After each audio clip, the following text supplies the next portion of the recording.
We are studying air and water heat pump. So main purpose is to find the theoretical and experimental CO of the system when using refrigerator and as a heat pump by reversing the cycle, and we have to validate or prove that COP of the heat pump is equal to the COP of refrigerator plus 1.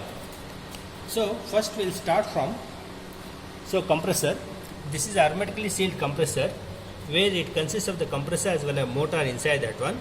So after the refrigerant entering into the compressor, it compresses and its pressure and temperature increases. The pressure and temperature of the refrigerants is very high and it is in the state of the vapor.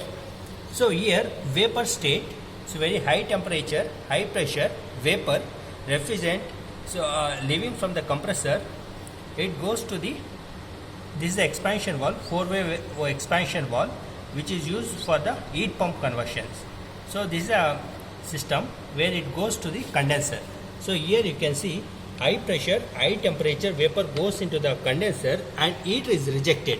Whenever the heat is rejected, the refrigerant is cooled and it becomes a low temperature and liquid state. So after liquid state, after converting into liquid state and the temperature is also rejected in the condenser, it then enters into this evaporator coil. You can see this is a evaporator coil entering into the evaporator coil after the condenser. So this is a tube for the refrigerator. In this one refrigerant is circulating R22. So this one it has been entered into the evaporator coil. So this is a evaporator coil made up of the copper and it is a tube in tube heat exchanger where in one tube refrigerant is circulating and in another tube water is circulating inside the tube and heat is transferred from the refrigerator to the water coil. So this is a refrigerant inlet into this evaporator and this is a refrigerant outlet. So this is a refrigerator outlet from the evaporator and this is the water inlet to the tube in tube type of heat exchanger into the evaporator. So this is a water inlet and this is the water outlet. You can see this is a water outlet. This is water inlet. This is refrigerant inlet. This is refrigerant outlet. So water is supplied through a pump.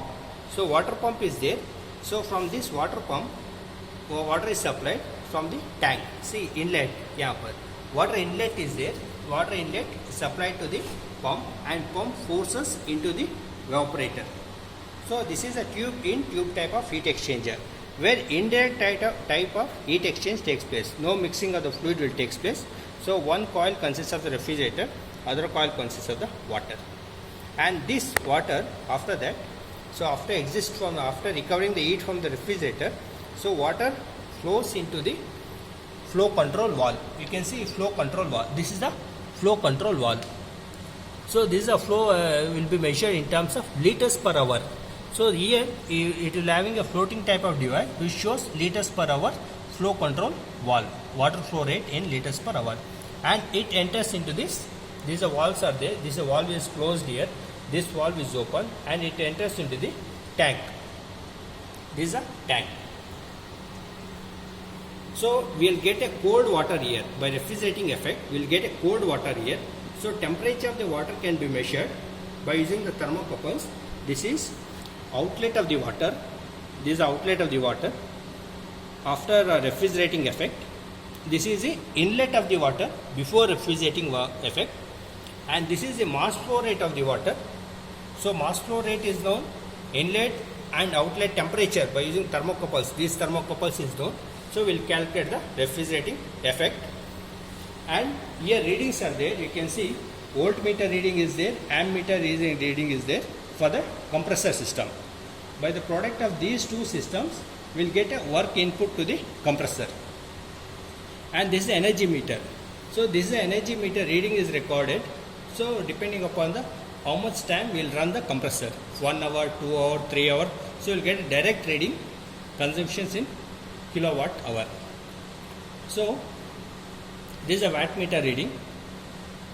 Here you can see temperatures are there. As you know that T1 section temperature compressor inlet. So T1 is the section temperature of the compressor inlet. This is a compressor inlet. T2 is the discharge temperature of the compressor outlet. This is a T2 is the compressor outlet. T3 is the discharge temperature of the condenser outlet. This is a condenser outlet. T4 is the evaporator inlet temperature of the water inlet temperature. This evaporator is a evaporator coil. So T4 is mainly required. T1 required, T2 required.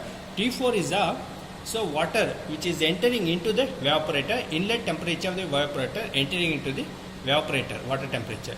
T5 is the, this is a evaporator outlet temperature of the water or inlet temperature of the water. So we'll conduct readings afterwards.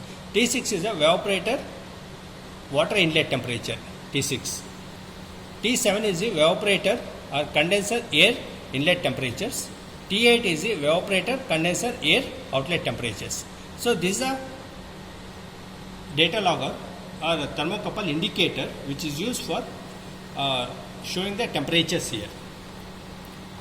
So next is this one, discharge pressure compressor outlet temperature. So this is a discharge pressure of the compressor outlet temperature. So discharge pressure is very high.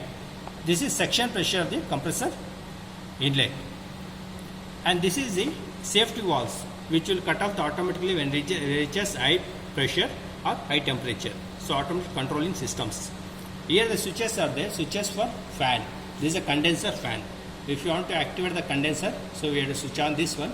Next, switch for compressor. Awning for the compressor, we have to switch for this one. Switch for water pump. This is a water pump. This is a water pump. Switch for condenser. This is a cold fan. This one, sorry. This is a water pump. This is here is a water pump. This is for the reversing valve. Okay, stop.